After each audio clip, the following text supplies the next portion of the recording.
All right, let's go.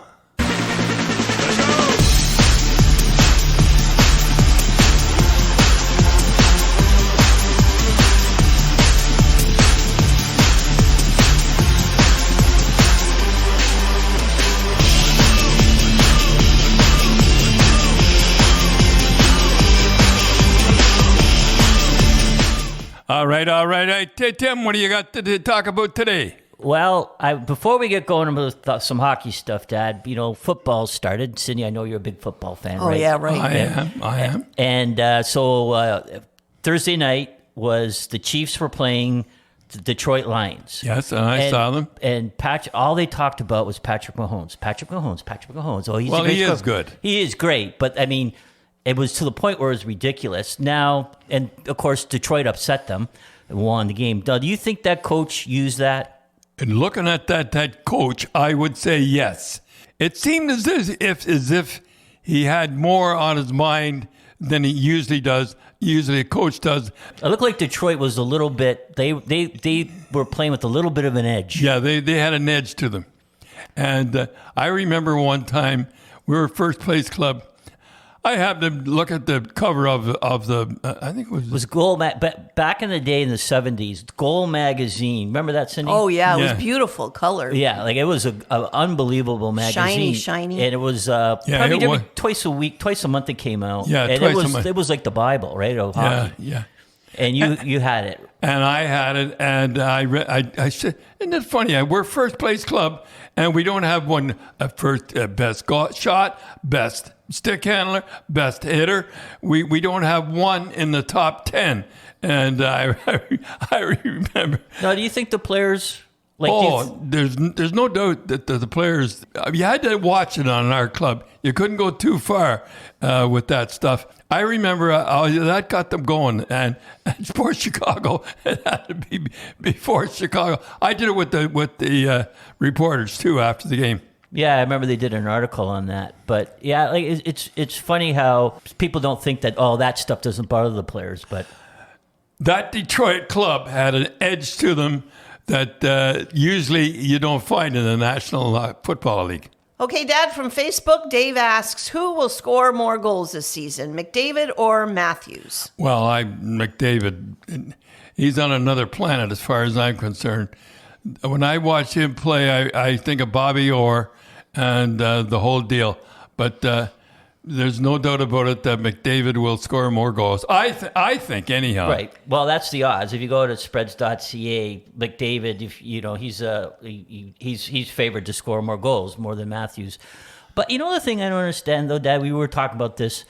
McDavid plays a lot. Like he plays more. Well, he plays more than Matthews. If I had Matthews, I would play him every second shift. I'd play him to death because he looks like one of those guys that you can play to death. That he could play 40 minutes a game and not even take a shower after. Yeah. And I'm not being negative. He's just one of those guys that kind of doesn't look like you don't notice him that much, and he gets 2 or 3 goals. I would lay off him in practice and play him more in games.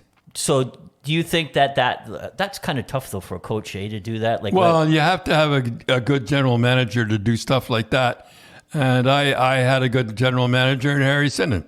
I didn't realize it till the old story, Dad. Till I went to Colorado. Well, you tell the story where you were in Colorado and Lanny McDonald got traded for Wolf Paymont. Yeah, and Lanny wasn't going to come because his wife was pregnant and was having a little bit of a tough time, and he said, "I'm not coming." And what'd you tell him? Lanny, all you have to do is come to show up for the games. That's all you have to do. You don't have to practice once, and he got 25 goals in 45 games. I never forgot that. It shows you what my practices do. So, do you think did the other players? Rene said the stick boy spends more time in the dressing room than you do. Yeah, Rene Robert. It doesn't matter. He got 25 goals. So you weren't worried what Ray Muron would say? Didn't matter what anybody said. By then, I knew I was gone. That's right. You knew you were gone after that. And you said Ray Muron wasn't happy. Oh, he wasn't happy. He wasn't happy about anything. Ray Muron, you just add an O to that. I remember that Rene Robert went on, it must be an NHL record for the amount of goalposts he hit. in about 10 games. I kept saying to him in practice, he used to like to hear the ring off the ball. I said, if when you do that so often, that you'll do it in a game. And he did do it in a game. I remember it was 2 or 3 a game. He would be ringing He'd be them off the post. And I used to tell him, quit hitting the post, because what you'll do is you'll do in a game what you do in a practice. And that's exactly what happened. He'd ring it off the post and he'd come in. I said, well, I told you. So, Dad, we got another question from Twitter, a Talkie Mom 97. Minor hockey season is starting up, and my son plays under 16 AAA, and he's either wants to go to the OHL or college. Is it important that P plays on a winning team in minor hockey? As long as he's playing, and I'll tell you a story, that Timothy was on the first pick. What was it, Tim? I was like I was on a traveling team in Rochester, the little Rochester American. And what a jacket he had! He had jacket that was out of this world. The jacket, and I said, I come home and I said, we went travel all the way to Buffalo, and all you did was open the door. I didn't play at all. It didn't play at all. And I said, he's getting off that team. Oh, I don't know if you're going to do that with the jacket. I remember Rose saying, you're going to tell him he's not going to be able to have that jacket. I said, I'm telling him today he is not playing on that club. He's going to play with the house league. Holy Dinah. When I told you, there was tears flying, and it was a really nice jacket. You could wear to school and everything. Did you have to give back the jacket? Oh, yeah. I had to get back the jacket. Oh, can't keep the jacket. Oh, that was a nice jacket. Right, for back then. But you're right. That's the most important thing. The most important thing is that your kid is playing. If he's not playing, I'll give you an illustration. If say a goaltender, I don't know why I pick on the goaltenders, or anybody that on a good team but he's not playing. What good is he? He's not doing any good. He's not improving. Long as he's playing, that's the main thing. Yeah, because when we were scouting, when you and I would leave, half the time we wouldn't even know what the score was when we left. And the scouts, like the OHL, WHL, CHL scouts, we don't look at numbers or analytics or anything like that. We look if he can play. If he can play, because if you take say you get a good kid on the Marlies and he has 30 goals. Yeah. And then you take a kid on, say, I'm not picking on Markham, but I'm just saying Markham, and he has 10 goals. You say, well, take the kid from Markham, put him on the Marlies. Yeah. See how many 30, goals he and gets. if you take the kid that got the 30 goals, put him on Markham and see how he would do. Yeah. So you're right. It's more important that he plays than. So make sure, and there's no sense in going anywhere if he's not going to play. If he's going to play, then he's going to play. But can't you say that about the goalies too? Like you always say, the parents, their kid plays triple A and he's a goalie, let's say for the Marlies. But the thing is, when they're triple A, they have to win, so they'll have a favorite goalie. It's not like house league where they rotate the goalies, right? We could really get into that. We could really get into that. Yeah. Is that what's the point? What's the point of having a backup goalie on a AAA team? I mean, sure, you have the prestige of playing on a AAA team and having fun and the road trips, but you're not going to get played a lot, right, Tim? So that sort of enters into this question.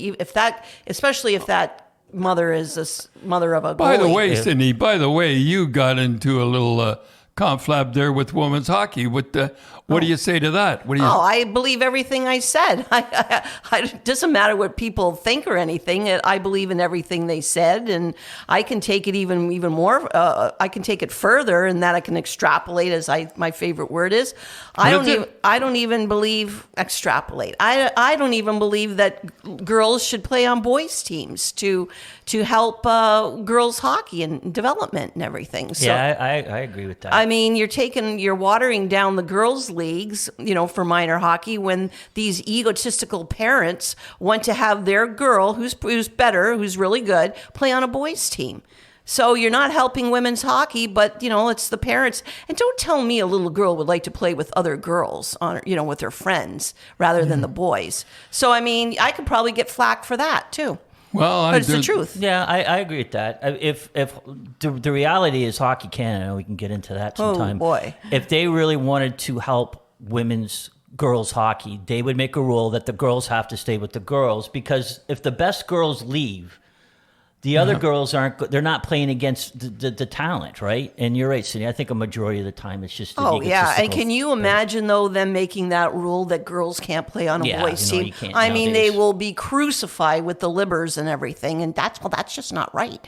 And the whole deal. So, I mean, but they don't get the big picture, which is a lot of things in hockey. Like hockey, they don't get the big picture. So, No. You know. I don't know if we want to get into Hockey Canada, but maybe one day we will. And my biggest thing with Hockey Canada has always been they're a senior. Well, you went to, I hate to say this, but you went to one of their What are their coaching things? coaches' clinics.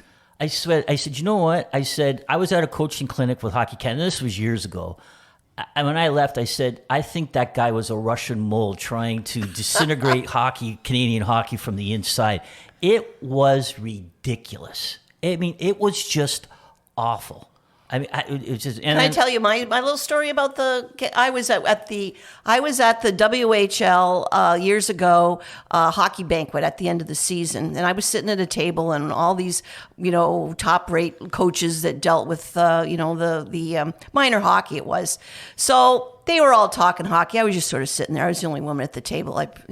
So I said, well, I'm going to chime in here. And I asked him a question. I said, I'm a little confused, and I know the answer. When I say that, I always know the answer. I says, what is Hockey Canada? I said, is it a government-run entity, or is it a private company, or is it non-for-profit?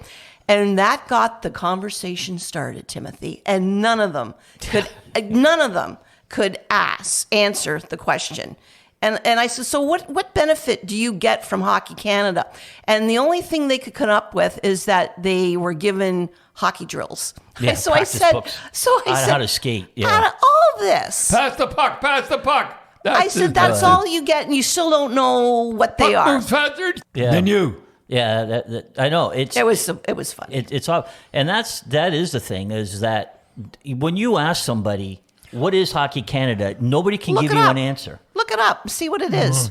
Yeah. And the one question, though, I would like some reporter to go out. Joe Warmington, if you're listening, you listen sometimes to our show, go out and find this for me. I'd like to know what the top elected officials, what they get paid. The salaries. Not only the salaries, but the perks. Well, it should be public knowledge. I know, but I bet you the hockey people will revolt when they find out. Oh, yeah. Because not only what they get paid, but the perks, the first class flying to the Ivan Halinka tournaments and staying in a 5-star hotel. Because they're always in those pictures, aren't they? Yeah, when they win, they're out there. They're there on the ice. Yeah. So, Cindy and Dad, we'd like to thank our sponsors, Spreads.ca. They're a Canadian-owned online casino and sportsbook. And if you sign up now and use the promo GRAPES, they match your deposit up to $250. You get 10 spins on the big wheel, and if you get 10 of your jackets, you get some big dough, or 3 of your jackets, you get some big dough, and your first sports bet, they'll spot you $25, and everybody thinks they know football, so you think even if you put $5 on the game, it's more fun. But, Dad, we're going to go to another question from Facebook. This is Sens Lover, I guess, L-O-V-R. How do you think the Sens will do this year? Well, I when you told me this question before, so I wrote a few things down, okay? They've got a good goalie and Corpusalo. Yeah. Yeah, pretty good goalie. And I think that's what they needed the last couple of years. And they were playing well, and anyhow.